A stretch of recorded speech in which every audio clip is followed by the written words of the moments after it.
Jemaat yang dikasihi Tuhan, selamat pagi. Mari kita memasuki ibadah kenaikan Yesus Kristus 18 Mei 2023 dengan tema Siap Menjadi Saksi Karya Cintanya.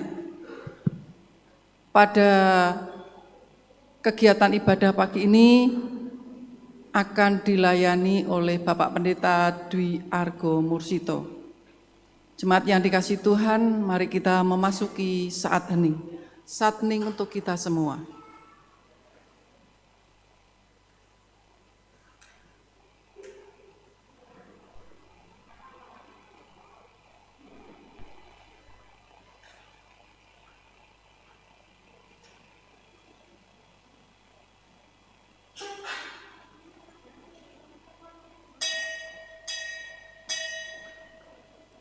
Jemaat kami undang untuk berdiri.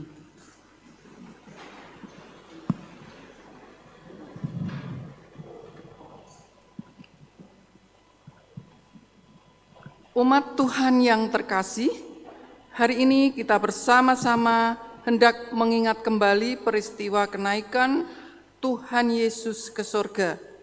Oleh sebab itu, marilah kita memasuki ibadah ini dengan bersama memuji Tuhan, menyanyikan Kidung Jemaat 225 bait 1 sampai 4.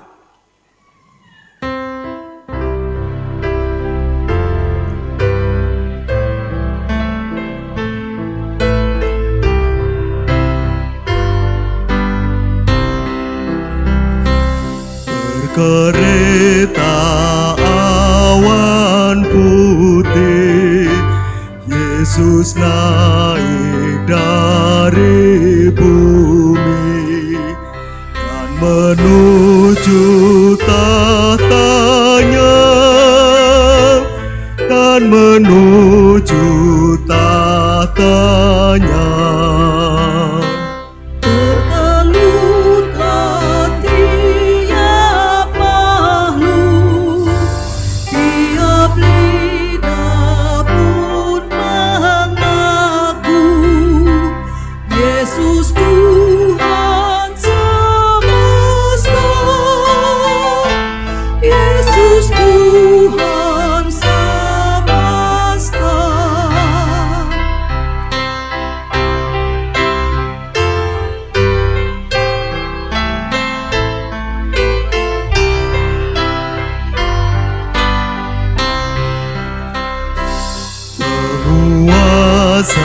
Dalam dunia dan malaikat dalam surga mengagungkan namanya, mengagungkan namanya. Yesus Raja Maha Kuasa, bersujudlah bangsa-bangsa dan menjadi murid-Nya, dan menjadi murid-Nya.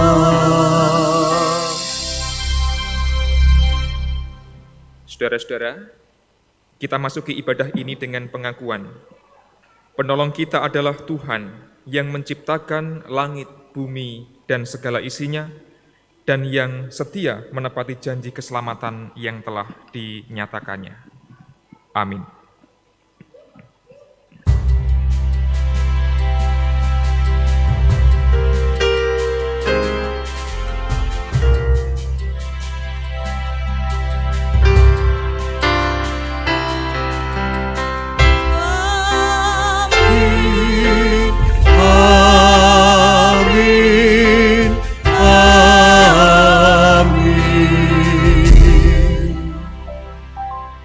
Kasih karunia dan damai sejahtera dari Allah Bapa kita dan dari Tuhan Yesus Kristus menyertai saudara sekalian.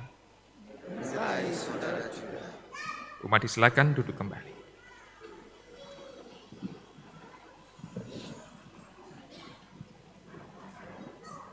Bapak, Ibu, dan Saudara yang terkasih, segenap warga GKJ Pekalongan maupun warga tamu dan simpatisan yang hadir pada pagi ini, saat Tuhan Yesus dilahirkan, bertumbuh besar, berkarya, menderita, dan mati di kayu salib, lalu bangkit, naik ke sorga.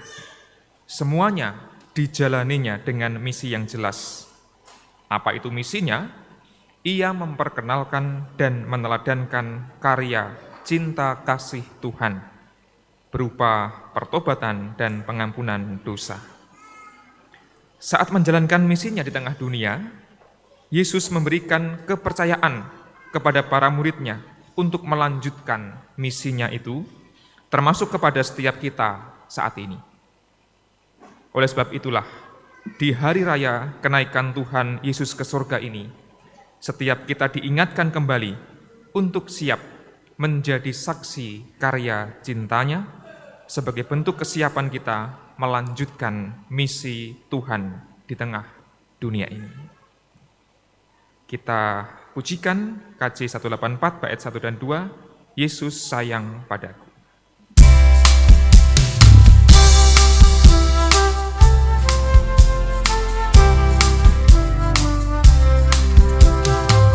Yesus sayang padaku, Alkitab mengajarku, walau ku kecil lemah, aku ini miliknya.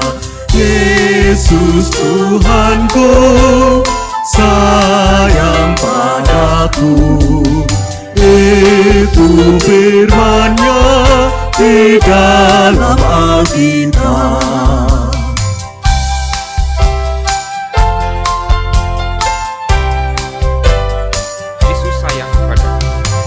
Yesus sayang padaku, Ia mati bagiku, dosaku dihapusnya, surga pun terbukalah. Yesus Tuhanku, sayang padaku, itu firman-Nya di dalam Alkitab.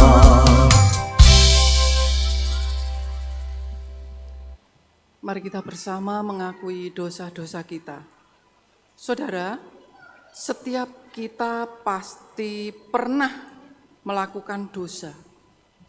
Oleh sebab itu, marilah kita akui segala dosa dan kesalahan yang selama ini pernah kita lakukan di dalam doa pertobatan. Bapak, Ibu, jemaat yang dikasihi Tuhan, mari kita bersama-sama secara pribadi memohon pengampunan kepada Tuhan. Kita hantarkan.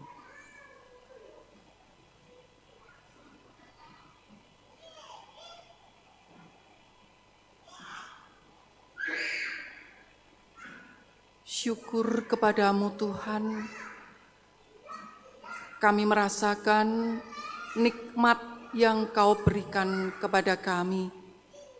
Terbukti Tuhan, saat ini Engkau tuntun dalam perjalanan kami menuju ibadah pada pagi hari ini dengan penuh sukacita, karena hanya Engkaulah sumber pertolongan kami.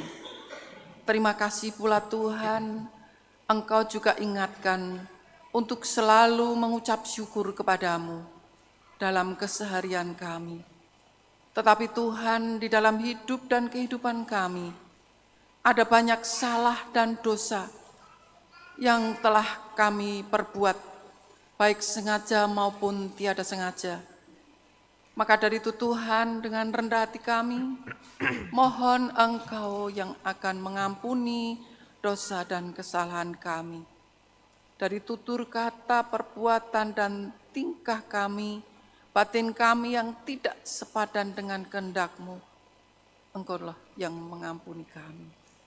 Selanjutnya Tuhan, dengan kelemahan kami serahkan Tuhan yang akan memberikan kekuatan secara lahir maupun secara batin. Kami percaya Engkau topang hidup dan kehidupan kami. Terlebih pula Tuhan, Engkau akan luruskan jalan kami mengikuti jalan-Mu. Kami percaya Tuhan, langkah kami selanjutnya, kami tidak tahu apa yang kami perbuat. Maka dari itu Tuhan, tuntun kami menuju perintah-perintah Tuhan. Kami berdoa di dalam nama Tuhan Yesus Kristus. Amin. Jemaat, mari kita nyanyikan nyanyian pertobatan dari Kidung Jemaat 40 bait 1 dan 2, ajaib benar dan seterusnya.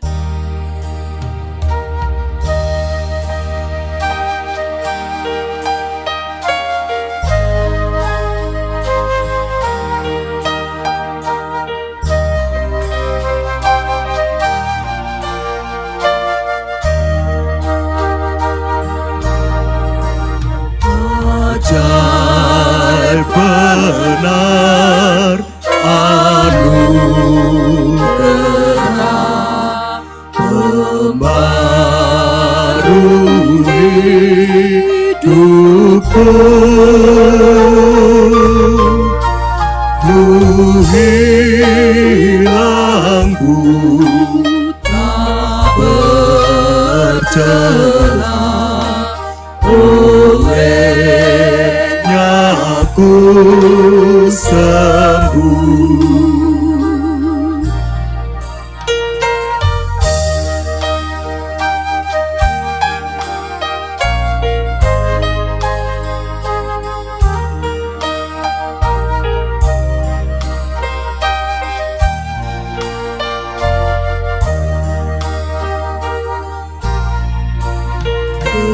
Ketika insafku cemas, sekarang ku lega. Syukur bebanku telah lepas, berkat anugerah.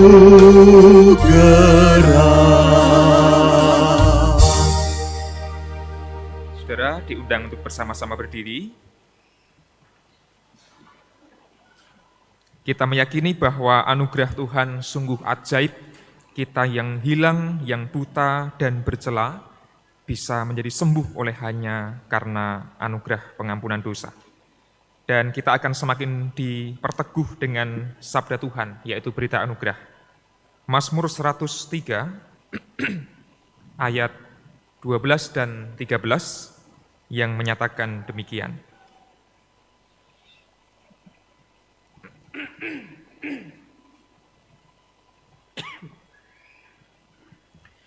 Mazmur 103 ayat 12 dan 13, sejauh timur dari barat, demikian dijauhkannya daripada kita pelanggaran kita.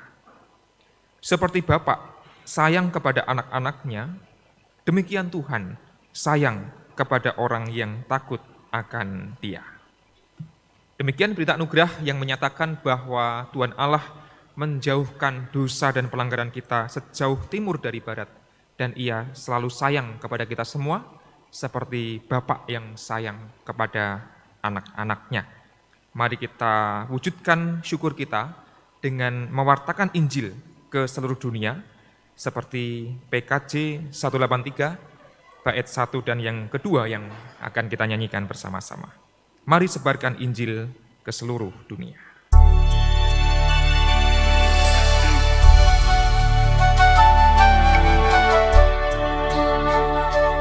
Sebarkan Injil ke seluruh dunia.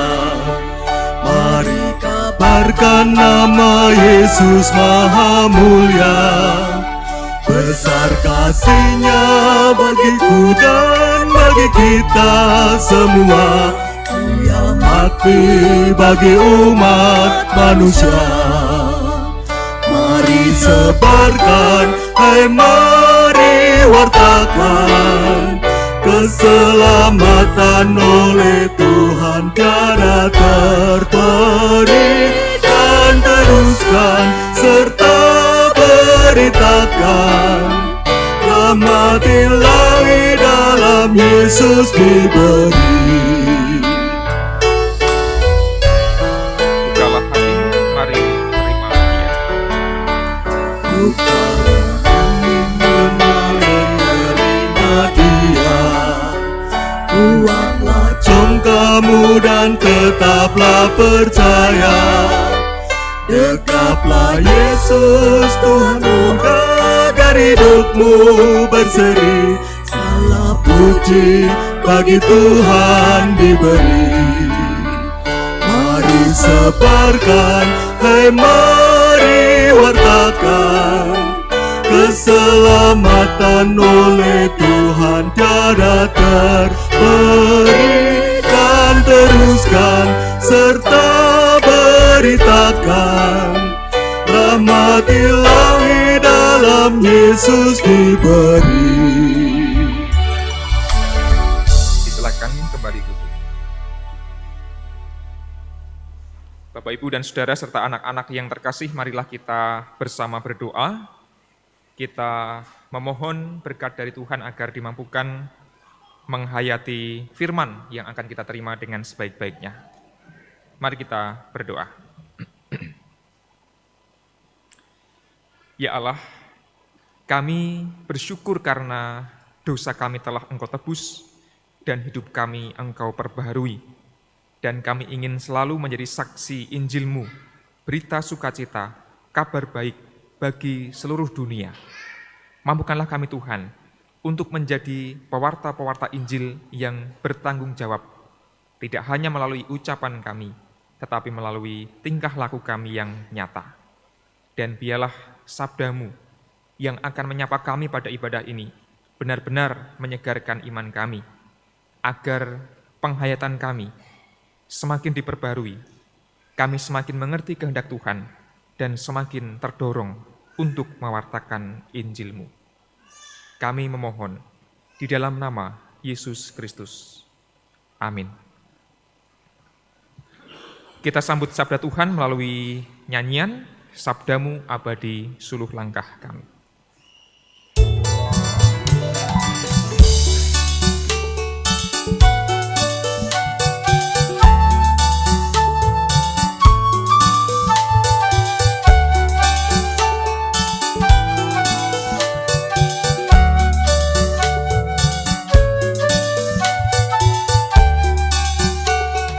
Sabdamu abadi, suluh langkah kami yang mengikutinya, hidup sukacita.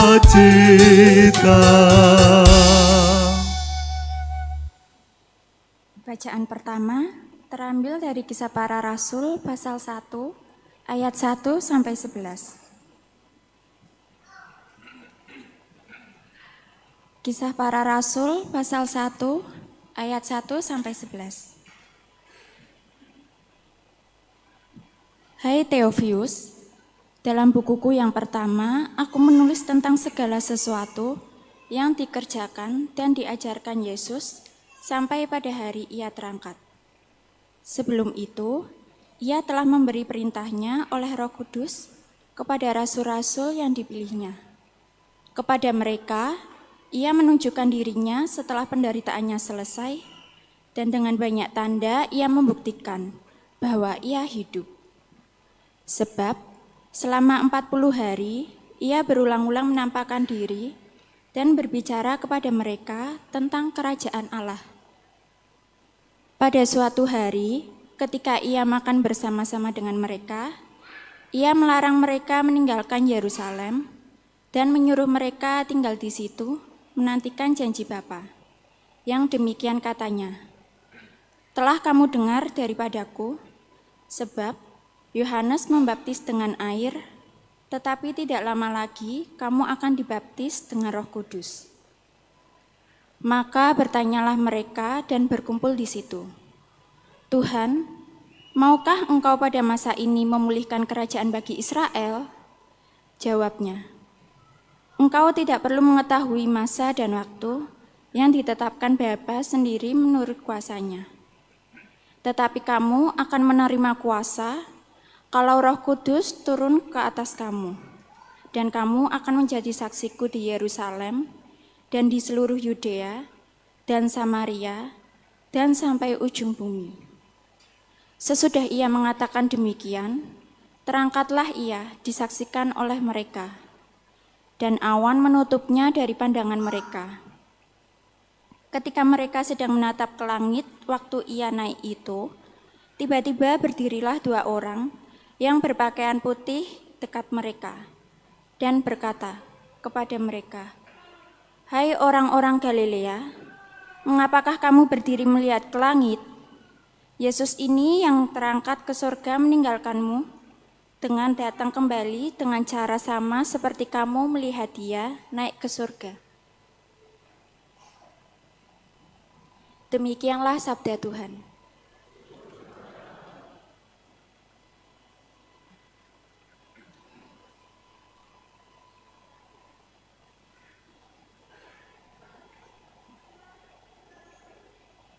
Untuk Mazmur tanggapan terambil dari Mazmur 47.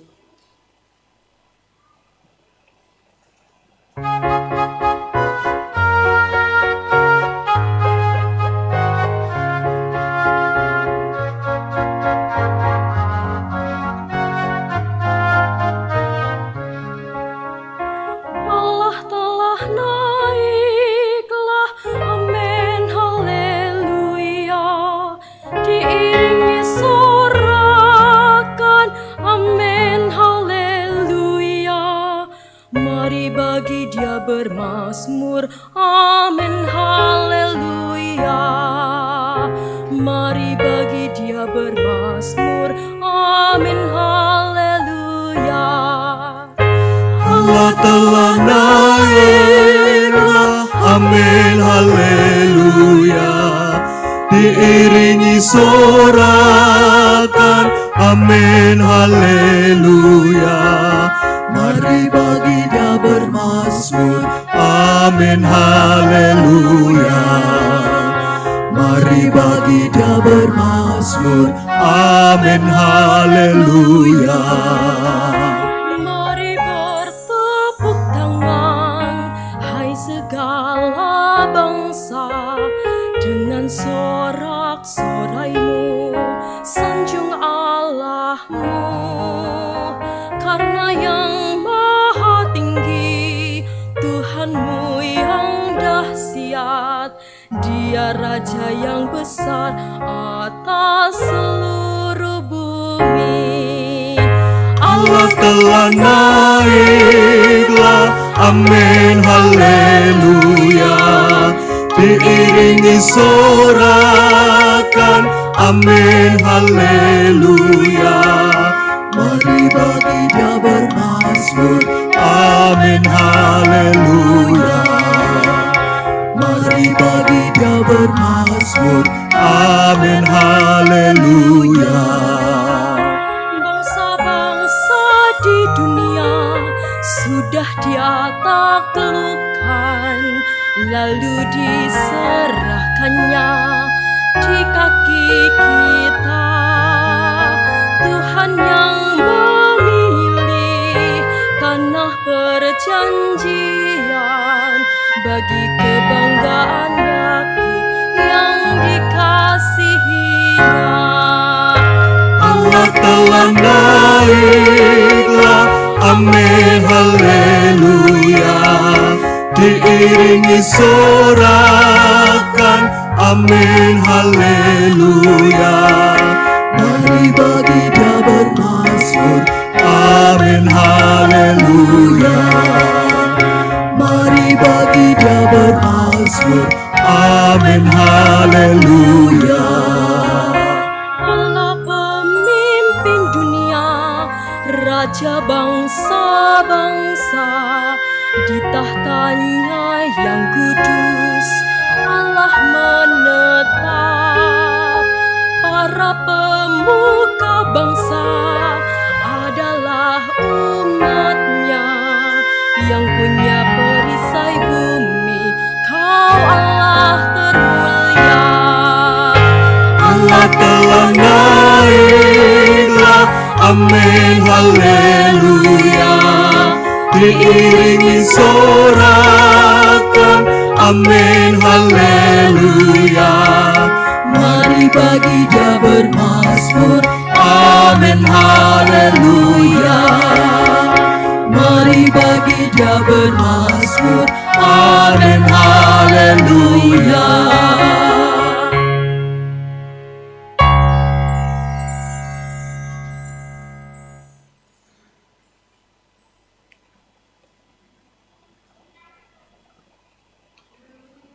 Bacaan kedua diambil dari kitab Efesus pasal 1 ayat 15 sampai 23 yang demikian sabdanya. Karena itu, setelah aku mendengar tentang imanmu dalam Tuhan Yesus dan tentang kasihmu terhadap semua orang kudus, aku pun tidak berhenti mengucap syukur karena kamu. Dan aku selalu mengingatkan kamu dalam doaku dan meminta kepada Allah Tuhan kita Yesus Kristus, yaitu Bapa yang mulia itu, supaya Ia memberikan kepadamu roh hikmat dan wahyu untuk mengenal Dia dengan benar. Dan supaya Ia menjadikan mata hatimu terang, agar kamu mengerti pengharapan apakah yang terkandung dalam panggilannya, betapa kayanya kemuliaan bagian yang ditentukannya bagi orang-orang kudus, dan betapa hebat kuasanya bagi kita yang percaya, sesuai dengan kekuatan kuasanya yang dikerjakannya di dalam Kristus dengan membangkitkan Dia dari antara orang mati dan menudukkan Dia di sebelah kanannya di surga, jauh lebih tinggi dari segala pemerintah dan penguasa dan kekuasaan dan kerajaan dan tiap-tiap nama yang dapat disebut, bukan hanya di dunia ini saja, melainkan juga di dunia yang akan datang. Dan segala sesuatu telah diletakkannya di bawah kaki Kristus, dan Dia telah diberikannya kepada jemaat sebagai kepala dari segala yang ada. Jemaat yang adalah tubuhnya, yaitu kepenuhan Dia yang memenuhi semua dan segala sesuatu. Demikianlah firman Tuhan. Syukur pada Allah. Bacaan Injil terambil dari Lukas 24 ayat 44 sampai 53. Injil Lukas pasal 24 ayat 44 sampai ayat 53.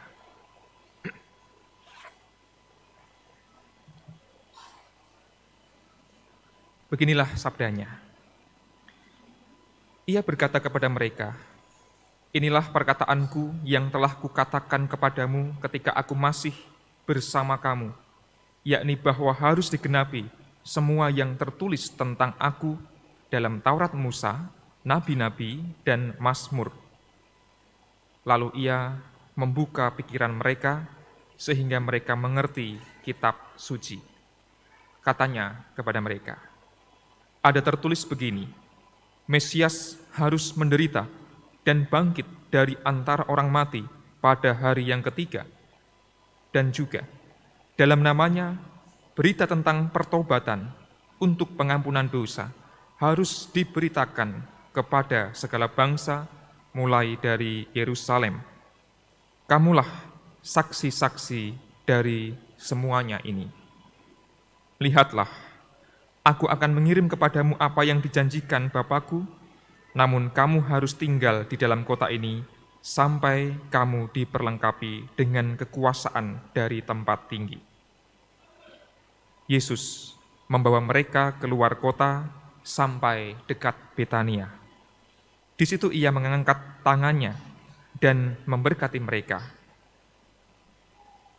Ketika ia sedang memberkati mereka, ia berpisah dari mereka dan terangkat ke surga. Mereka sujud menyembah Dia, lalu pulang ke Yerusalem dengan sangat bersukacita.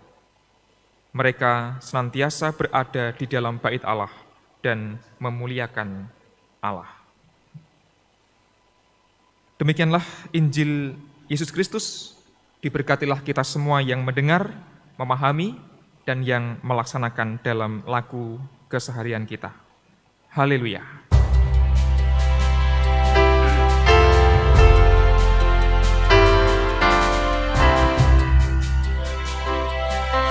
Haleluya, haleluya, haleluya.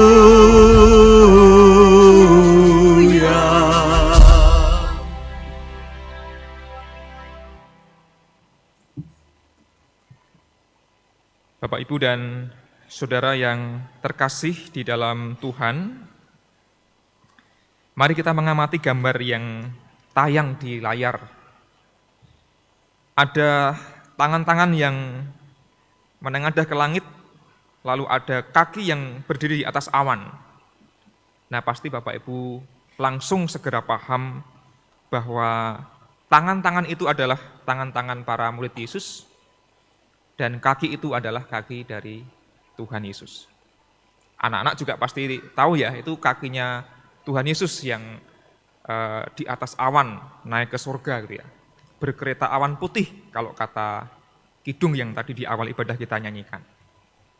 Pertanyaannya adalah, coba amati kaki dari Gusti Yesus, Bapak, Ibu, Saudara, anak-anak yang terkasih. Di kaki Yesus ada apanya? Ada bekas paku. Nah, kakinya Tuhan Yesus masih berlubang ya. Kalau di dekorasi ini juga sama. Yesus terangkat ke surga tapi full body gitu ya, kelihatan semua, dan tangan Yesus itu juga masih tangan yang berlubang. Tangan yang masih terluka gitu ya, bekas disalib. Kenaikan Kristus itu terjadi secara historis 40 hari setelah Dia bangkit. Bapak-bapak atau ibu-ibu yang pernah terluka, tertusuk paku, itu sembuhnya berapa lama? Seminggu sembuh nggak ya? Ya tergantung, nek paku neng paku itep nggih, mungkin langsung sembuh sehari 2 hari. Tapi kalau pakunya paku salib Yesus itu kan pakunya besar ya katanya ya, besar banget gitu ya. Nah ini 40 hari luka Yesus belum sembuh berarti ya, sudah lebih dari sebulan. Nah, enggak tahu Yesus pakai antibiotik apa, diobati apa, kayaknya dia nggak ikut BPJS gitu ya, jadi mungkin sembuhnya lama gitu ya. 40 hari masih terbuka luka di kaki Yesus.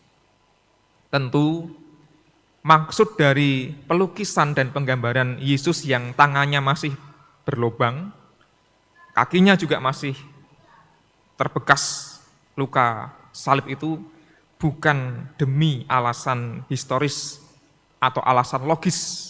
Mungkin kita akan mengatakan ya nggak logis dong, wong sudah lebih dari sebulan kok lukanya masih terbuka begitu ya. Mungkin kalaupun masih tinggal bekasnya, sudah rapat, kira-kira begitu. Makna dari lukisan-lukisan yang menggambarkan bahwa Yesus masih terluka, kakinya dan tangannya dan juga kadang-kadang lambungnya ditunjukkan begitu, lebih pada soal makna teologis. Dan kisah kita, kenaikan Kristus itu disampaikan oleh Injil Lukas dan juga kitab Kisah Para Rasul, yang dua-duanya ditulis oleh orang yang sama, yaitu Lukas, sang penginjil. Nanti kita jelaskan. Maknanya adalah kenaikan Kristus ke surga adalah sebuah fase atau masa transisi, perubahan, peralihan dari masa di mana Yesus berkarya sebagai manusia, dari lahir berkarya sampai kemudian menderita, mati di kayu salib, dan kemudian bangkit dari kematian, menampakkan diri berkali-kali selama 40 hari, lalu tibalah saatnya Yesus sudah selesai berkarya sebagai manusia di bumi, lalu ia terangkat ke surga. sudah expired, sudah masa berlakunya sudah habis. Karya Yesus sebagai manusia. Maka ia berpisah. Transisinya adalah kemudian, apakah karya Allah, karya penyelamatan Allah atas manusia dan semesta itu juga kemudian expired, sudah habis masa berlakunya. Peristiwa kenaikan ingin mengatakan bahwa tidak, karya Allah belum selesai dan tidak akan pernah selesai meskipun Yesus sudah naik ke surga. Misi Allah harus terus dilanjutkan.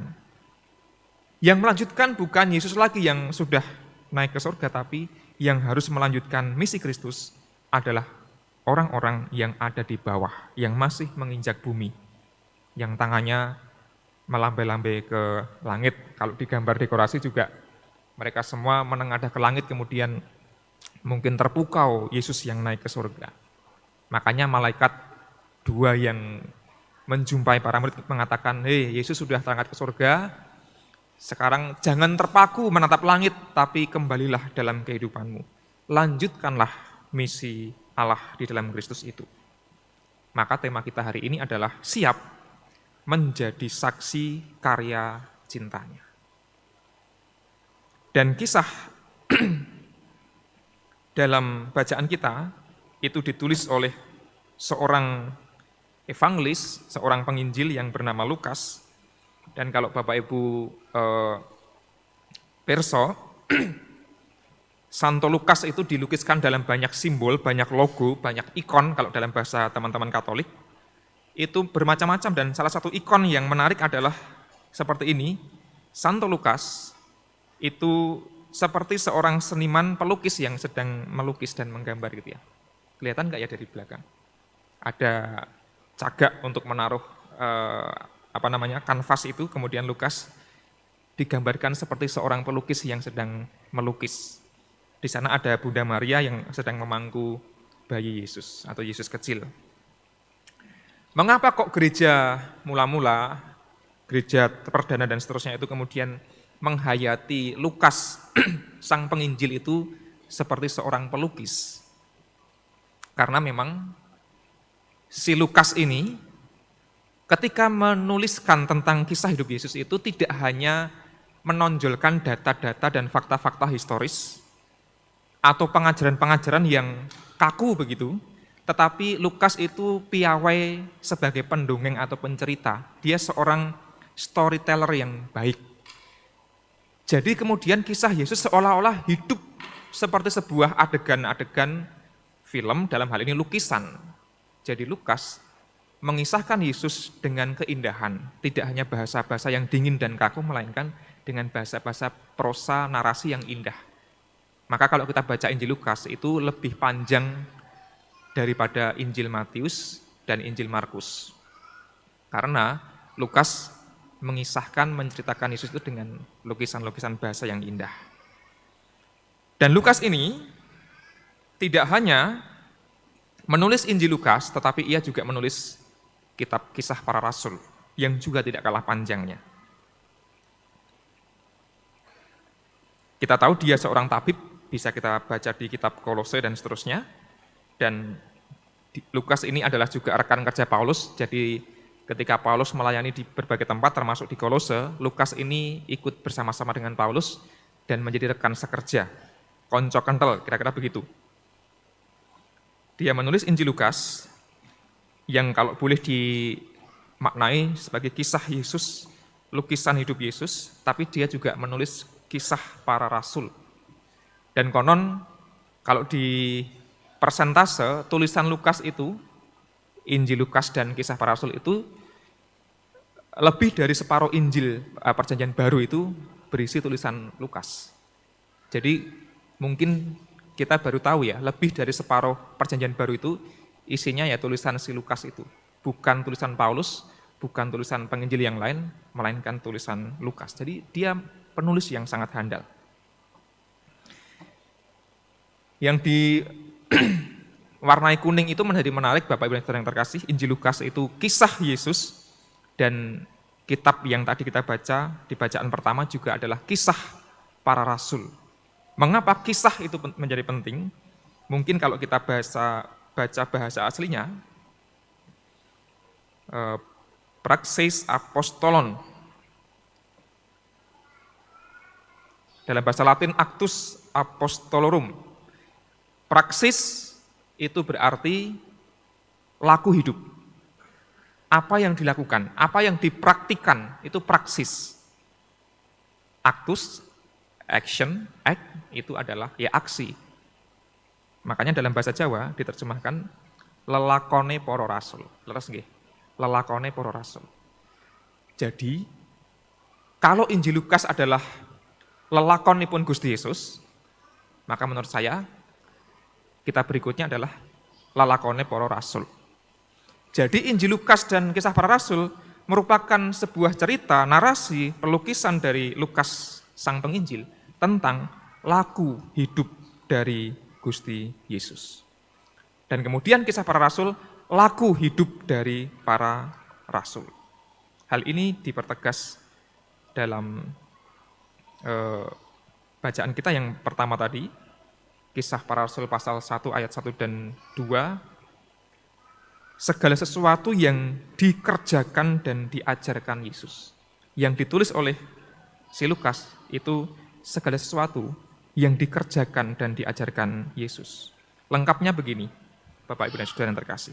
Hai Theophilus, dalam bukuku yang pertama, berarti bukunya Lukas yang pertama itu kan buku Injil Lukas, aku menulis tentang segala sesuatu yang dikerjakan dan diajarkan Yesus. Ayat yang ke-8, tetapi kamu akan menerima kuasa bila mana Roh Kudus turun atas kamu, dan kamu akan menjadi saksi-saksiku di Yerusalem, di seluruh Yudea dan Samaria, dan sampai ke ujung bumi. Saya tambah dengan Lukas 24 ayat 48, kamu adalah saksi dari semuanya ini. Yang ingin saya sampaikan adalah, Bapak, Ibu, dan Saudara yang terkasih, hidup Yesus dan juga hidup para rasul telah ditulis, dicatat, didokumentasikan oleh Santo Lukas dengan luar biasa. Kita bisa membaca, menyelidiki, menstudi, dan bisa memperhatikan dengan saksama apa saja yang dilakukan oleh Yesus dan dikerjakan oleh para rasul. Panjang sekali. Semua itu menunjukkan bahwa Yesus berkarya dalam praksis kehidupan. Para rasul juga berkarya dalam praksis kehidupan. Tidak hanya pinter mengajar, berbicara, tetapi pinter untuk mengerjakan apa yang diajarkan dan diimani itu. Nah, kita semua yang hadir pada saat ini adalah saksi. Dan kalau saya kemudian menyimpulkan, berarti kalau begitu, kita ini adalah saksi dari laku hidup Yesus. Kalau yang kita persaksikan hanyalah pengajaran-pengajaran Yesus, kita bisa dengan mudah mengatakan, oh ya, saya tahu, saya paham, saya bisa menghafal ayat sekian, di mana Yesus ngomong ini. Kita kemudian bisa berbicara dengan leluasa. Yesus menghendaki begini, Yesus memerintahkan begitu, Yesus pengen begini dan begitu dan seterusnya. Kita mungkin bisa dengan mudah melakukannya. Tapi yang tidak kalah penting dan juga yang harus dilakukan oleh kita sebagai rasul-rasul yang hidup pada zaman sekarang adalah kita mempersaksikan lelakonipun Gusti Yesus, laku hidup Yesus, dan juga laku dari para rasul. Nampaknya inilah yang tidak selalu mudah kita kerjakan. Gereja dalam manajemennya mengenal dua pembagian karya yang dua-duanya sama penting. Yang pertama adalah ortodoksi, dogma, ajaran. Yang kedua adalah ortopraksis, tadi sudah dijelaskan praksis artinya tindakan. Maka gereja, entah kita sebagai anggota-anggotanya, pribadi, keluarga maupun persekutuan, perlu menjaga keseimbangan antara ortodoksi dan ortopraksis. Terkadang gereja manapun, terlalu sibuk dengan ortodoksinya. Ajaran yang benar bagaimana? Kalau begitu sesat, kalau begitu salah, kalau begitu keliru, dan sebagainya dan sebagainya. Dan gereja terlalu tergoda untuk berdebat, berdiskusi, bertengkar soal ortodoksi kadang-kadang. Tentang Trinitas, tentang Roh Kudus, tentang macam-macam kita kadang-kadang sibuk dengan itu. Ya itu penting sih dan juga perlu kita pahami dan ketahui. Tapi kalau gereja, kehidupan kita masing-masing, terlalu sibuk dengan ortodoksi, kita kemudian akan kehabisan energi. Maka Injil Lukas mengingatkan kepada kita bahwa yang tertulis itu semua bukan hanya soal ortodoksi, bukan hanya soal ajaran, bukan hanya soal doktrin, betapapun itu penting sekali lagi. Tetapi soal praksis, soal action, soal laku hidup. Nah kalau soal omongan, khotbah, bicara itu sudah banyak menurut saya yang mempersaksikan tentang Yesus, kadang-kadang terjatuh pada perdebatan tiada ujung. Nah hari ini menurut saya, yang dunia butuhkan dan yang dunia inginkan adalah saksi-saksi terkait dengan laku hidup Yesus. Maka saudara dan saya adalah rasul-rasul kecil yang diajak untuk tidak hanya memulang mengajar, tapi juga ngelakoni. Praksisnya nyata. Kalau Yesus mengajarkan kasihilah sesamamu, nggih niku ampun ngantos namung dados pemanggih pangertosan ajaran teori. Kita sudah tahu. Tapi ya kasihnya itu menjadi laku kehidupan. Kalau Yesus ngajari ampunilah orang yang bersalah kepadamu, ya kita ngerti, kita paham. Ya dilakoni, kita mengampuni orang-orang yang bersalah kepada kita. Maka berita tentang pertobatan dan pengampunan dosa itulah yang harus disebarkan ke seluruh dunia. Pertobatan dan pengampunan dosa. Pertobatan artinya apa? Perubahan hidup. Sing maune ora apik dadi apik. Kita mungkin nggak pinter khotbah, nggak pinter teori, nggak ngerti ajaran, tapi kalau kita bisa mengubah seseorang dari yang semula tidak baik menjadi baik, kita sudah mewartakan praksis laku hidup Yesus.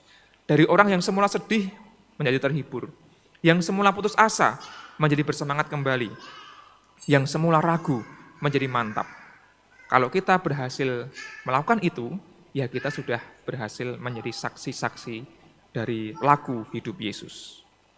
Maka, jemaat terkasih dalam Tuhan, kenaikan Kristus barangkali memang momen yang sangat istimewa di mana Yesus junjungan kita naik ke surga. Mulia, dia penguasa semesta, luar biasa, tidak lagi perlu diragukan. Tetapi Yesus yang kita sembah itu bukan hanya cukup kita subyo-subyo, tetapi misinya harus terus kita kerjakan, kita lanjutkan, karena kita dipanggil untuk menjadi saksi-saksinya. Maka mari kita mempersaksikan pengajaran Yesus melalui ajaran, itu penting, namun juga melalui tindakan yang nyata. Rasanya dunia kita akan lebih baik kalau kita menjadi orang-orang yang beraksi, berpraksis, berlaku dalam kehidupan sehari-hari sesuai apa yang diajarkan oleh Tuhan Yesus. Dengan begitu, Injil, kabar baik, sukacita bisa dirasakan, bukan hanya di kepala, melainkan dalam kehidupan yang utuh di tengah situasi pergumulan kita masing-masing. Maka, maukah kita diutus menjadi rasul-rasul kecil dari Tuhan Yesus untuk mewartakan Injil kepada segala bangsa? Mungkin kita perlu memulai dari diri sendiri, keluarga kita, melakukan praksis hidup yang nyata. Praksis hidup yang sesuai dengan Yesus ajarkan. Semoga kita semua sanggup dan siap menjadi saksi laku hidup Kristus. Mari mengambil waktu hening sejenak.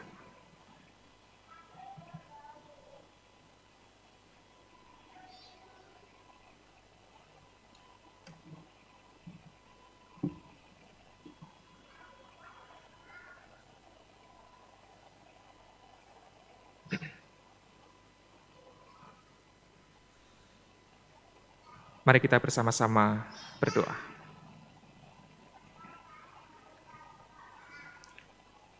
Ya Allah, Engkau memiliki misi cinta kasih di tengah dunia. Sejak dunia tercipta, sejak Yesus berkarya sebagai manusia, ketika kami hidup di zaman sekarang dan sampai selama-lamanya. Biarlah misi Allah itu tidak pernah kami lupakan. Misi kasih itu akan terus kami emban dan kami lanjutkan dalam kehidupan kami setiap hari. Tentu Tuhan, menjalankan misi cinta kasih bukanlah perkara yang mudah. Terkadang kami tergoda untuk membenci, untuk menyakiti, untuk melakukan kekerasan, ataupun kami tergoda untuk berpaling dan diam saja tidak melakukan apapun. Namun hari ini, melalui penghayatan kami atas kenaikan Kristus ke surga, kami diingatkan kembali bahwa kami semua secara pribadi, sebagai keluarga, maupun sebagai gereja, adalah rasul-rasul yang Tuhan utus untuk tidak hanya mengajar, tetapi juga berkarya dalam aksi yang nyata. Biarlah kehidupan kami sehari-hari sebagai sebuah praksis dapat menunjukkan kasih Allah itu kepada dunia. Dengan begitu ya Allah, hanya nama-Mu lah yang kami muliakan. Inilah permohonan kami pinta di dalam nama Yesus Kristus yang kenaikannya ke surga kami rayakan bersama-sama. Amin.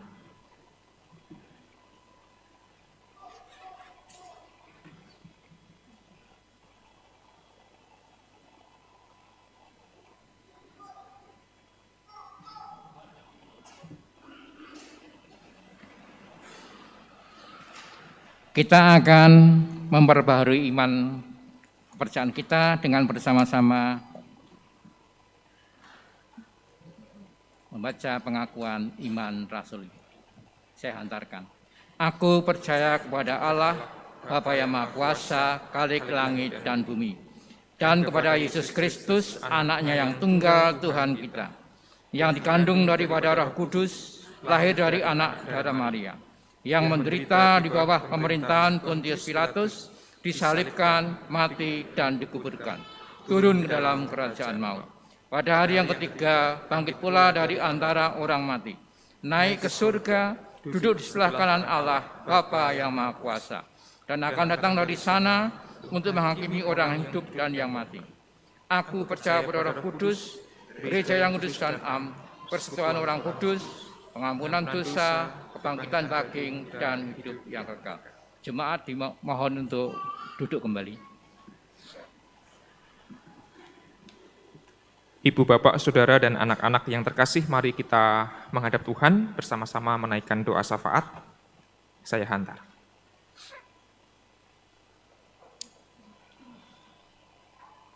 Tuhan Allah yang Maha Baik, kami bersyukur bersama-sama dengan keluarga besar GKJ Pekalongan yang pagi ini merayakan kenaikan Kristus ke surga. Dan sukacita kami terasa semakin lengkap karena kami telah disapa oleh sabda-Mu dan kiranya menyegarkan iman kami satu demi satu.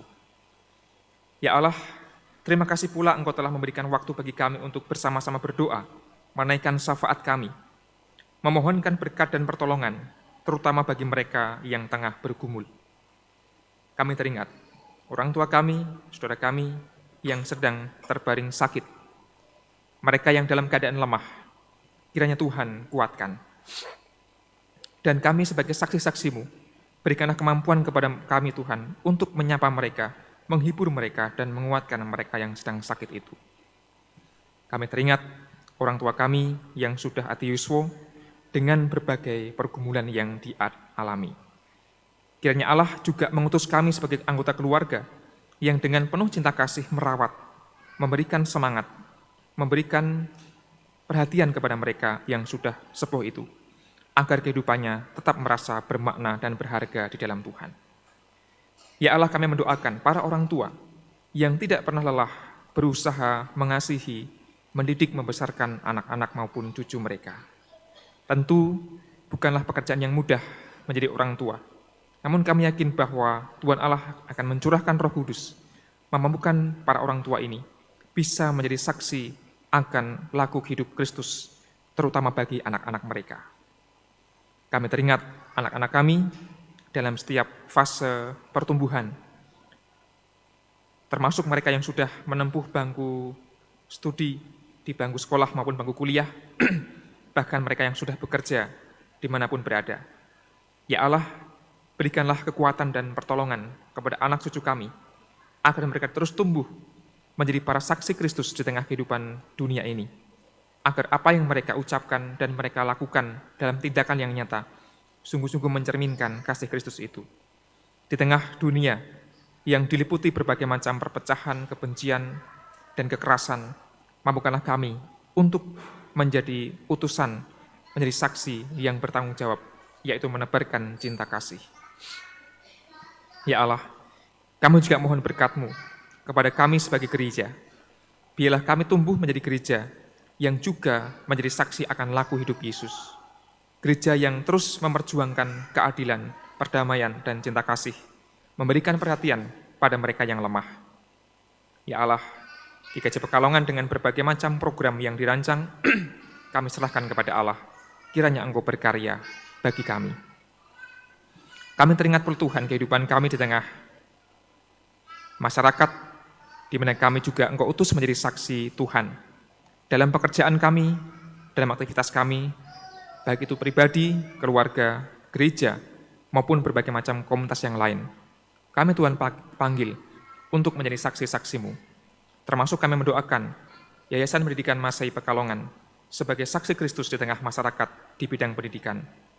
Kiranya Allah terus memperlengkapi YPM Pekalongan dengan Roh Kudus-Mu agar terus berkarya dengan penuh harapan kepada Allah. Kehidupan kami di tengah pekerjaan, kehidupan kami di tengah masyarakat juga kami serahkan kepada Allah. Mampukanlah kami menjadi saksi yang bertanggung jawab. Ya Allah, akhirnya kami mohon berkat pertolongan dan perlindungan-Mu atas kehidupan kami yang dipenuhi dengan suka duka silih berganti. Kami yakin cinta kasih Tuhan akan terus Tuhan nyatakan, dan kami menjalankan kehidupan kami dengan penuh syukur dan penuh harapan. Inilah doa kami pinta di dalam nama Yesus Kristus, Tuhan dan Juru Selamat kami. Amin.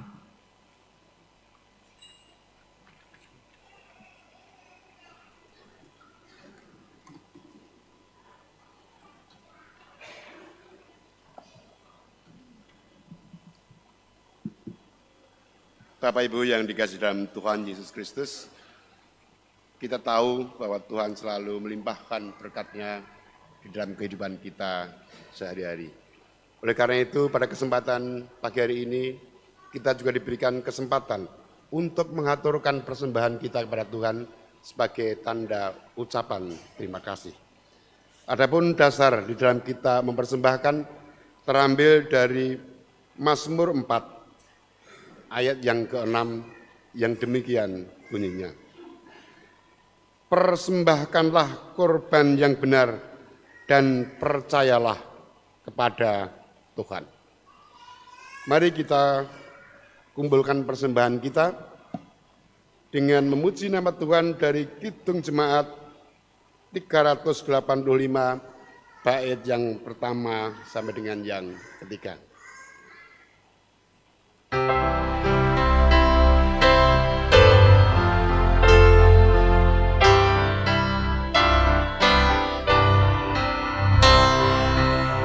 Burung pipit yang kecil dikasihi Tuhan, terlebih diriku dikasihi Tuhan.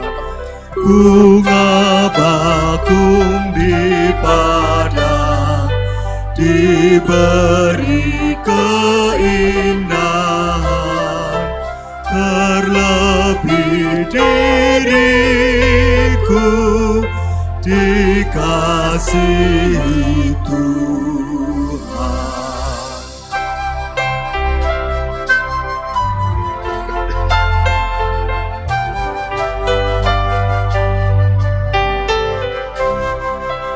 Burung yang besar kecil, bunga indah warnanya, satu tak terlupa oleh Penciptanya.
Mari kita bangkit berdiri untuk mengaturkan persembahan kita pada Tuhan.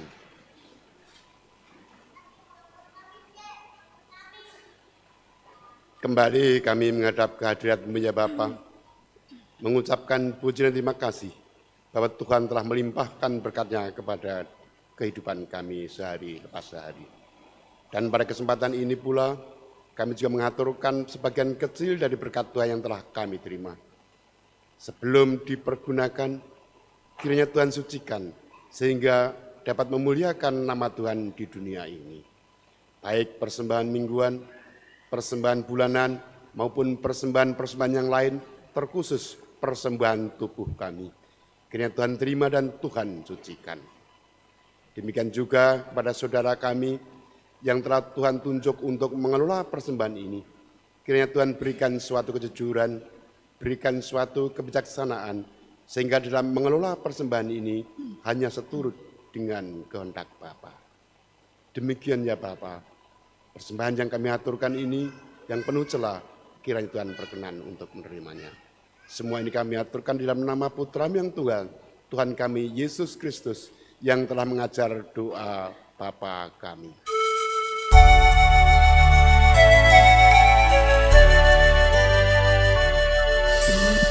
Kami yang ada di surga, dikuduskanlah nama-Mu, datanglah kerajaan-Mu, jadilah kehendak-Mu di bumi seperti di surga. Berilah kami pada hari ini makanan yang secukupnya. Ampunilah salah kami seperti kami ampuni orang yang bersalah kepada kami. Jangan bawa kami ke dalam pencobaan, tapi lepaskan dari yang jahat. Karena Kaulah yang mempunyai kerajaan dan kuasa dan kemuliaan sampai selama-lamanya. Amin. Amin.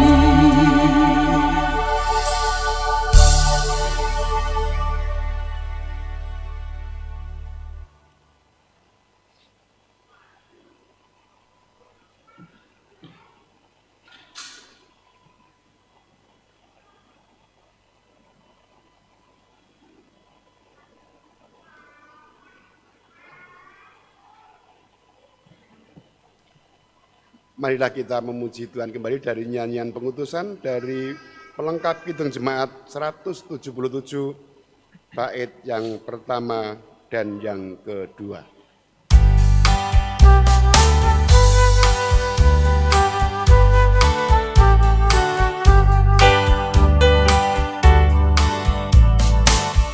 Aku Tuhan semesta, cerita-Mu ku dengar. Kau di dunia yang gelap ku selamatkan. Akulah pencipta terang, malam jadi benderang. Siapakah utusanku membawa terang? Ini aku, utus aku. Ku dengar Engkau memanggilku. Utus aku, tuntun aku. Ku prihatin akan umat.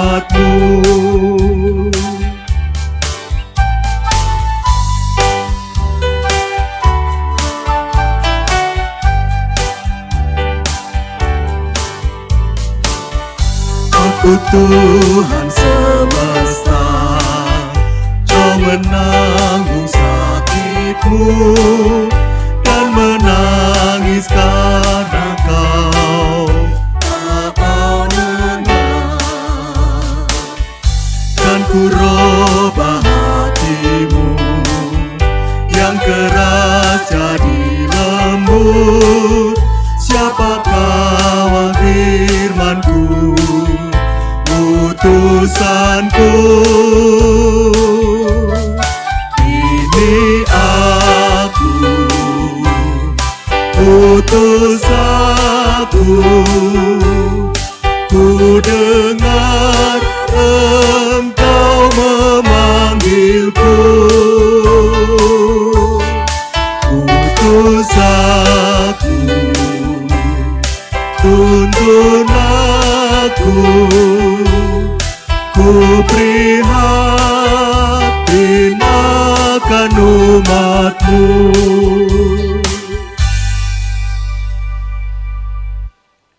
Umat Tuhan yang terkasih, arahkanlah hatimu pada Tuhan.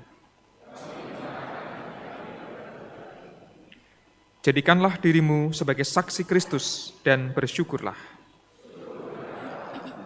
Terpujilah Tuhan. Terimalah berkat-Nya. Tuhan memberkati dan melindungi saudara. Dia menjaga dan menemani saudara di setiap masa, memperlengkapi saudara dengan pengharapan. Kiranya persekutuan kasih Allah Bapa, Anak, dan Roh Kudus senantiasa menyertai saudara kini dan selamanya. Amin.